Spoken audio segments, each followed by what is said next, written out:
నేను వారి ప్రవర్తన చూచితిని, వారిని స్వస్థపరచుదును, వారిని నడిపింతును, వారిలో దుఃఖించు వారిని ఓదార్చుదును.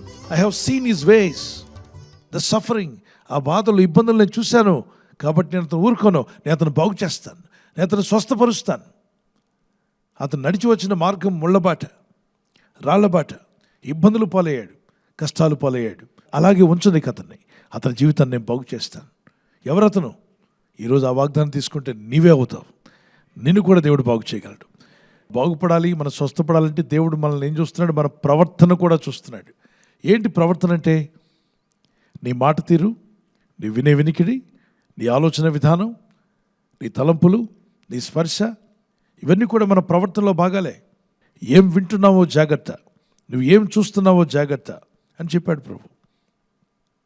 చూస్తున్నవన్నీ కూడా మనకు సంబంధించినవి కావు, కొన్ని అనవసరమైనవి ఉంటాయి.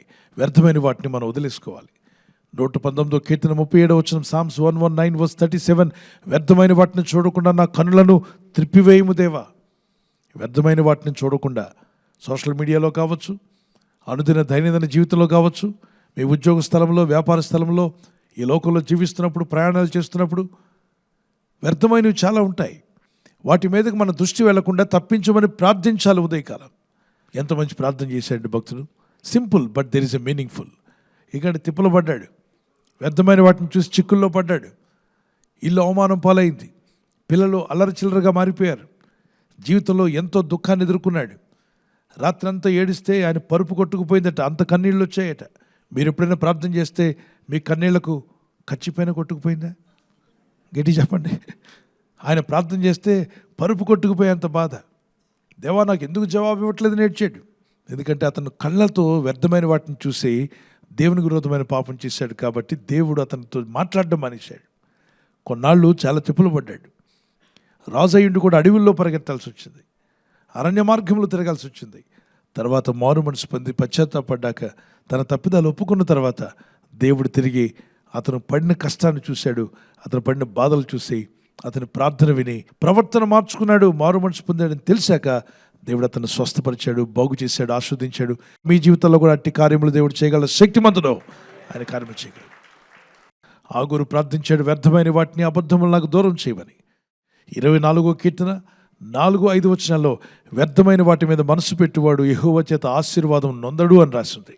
అంటే దేవుని మీద మనసు పెట్టకుండా వ్యర్థమైన వాటి మీద మనసు పెట్టు కూర్చుంటే దేవుని ఆశీర్వాదాలు రావు. నీకు రావాలి అంటే ఖచ్చితంగా నీ మనసును వ్యర్థమైన వాటి మీద నుండి తీసి దేవుని మీద పెట్టడానికి ప్రయత్నించాయి.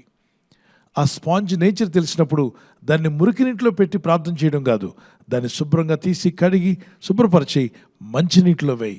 మంచినీరు దేవుని వాక్యం, దేవుని సన్నిధి, ప్రార్థన, ఉపవాస ప్రార్థనలు, ప్రభుని ఆరాధించుట, వాక్యోపదేశాలు వినడం. ఆయన వాక్యాలు మంచివి. మన జీవితాలు దేవుని మీద పెట్టినప్పుడే ఆ మంచిని మనం రిసీవ్ చేసుకోగలమన్న వారు దేవునికి స్తోత్రం చెప్పగలరా? ప్రార్థన చేసుకుందాం. ప్రభువా, నా ప్రవర్తనలో మార్పును నేను చూడాలనుకుంటున్నాను తండ్రి. వాని ప్రవర్తన నేను చూచితిని, వారిని నేను స్వస్థపరిచితిని అన్నావు. Let me not see the things which are vain in through my eyes, Lord. ప్రభువా, వ్యర్థమైన వాటిని నా కన్నులు చూడకుండా నేను మార్చుకుంటాను. Take away vain things from my life, Lord. వ్యర్థమైన వాటిని నా జీవితంలో నుంచి తొలగించండి నాయనా. Let me not keep my mind on things which are vain. వ్యర్థమైన వాటి మీద నా మనసు నిలపకుండా సహాయం చేయండి. Lord, you said that you will bless those who turn to you, Master. ప్రభువా, నీ వైపు తిరిగిన వారిని దీవిస్తానని మీరు చెప్పారు. You promise that those who ever follow you, those who ever turn to you, you will bless them, Lord. దేవా, నువ్వు వాగ్దానం చేశావు, నీ వైపు తిరిగిన వారిని, నీ తట్టు తిరిగిన వారిని దీవిస్తానని. Set right my heart, O God. నా హృదయాన్ని స్థిరపరచు నాయనా. Set right my mind, O God. నా హృదయాన్ని, నా ఆలోచనలు మార్చండి. Set right my family, O God. నా కుటుంబ జీవితాన్ని స్థిరపరచండి. నీ సహాయం వచ్చును గాక. ఈ రాత్రి నెమ్మదితో పండుకొని సురక్షితంగా కాపాడబడినట్లుగా నీ అగ్ని కంచి వేసి మమ్మల్ని కాపాడండి.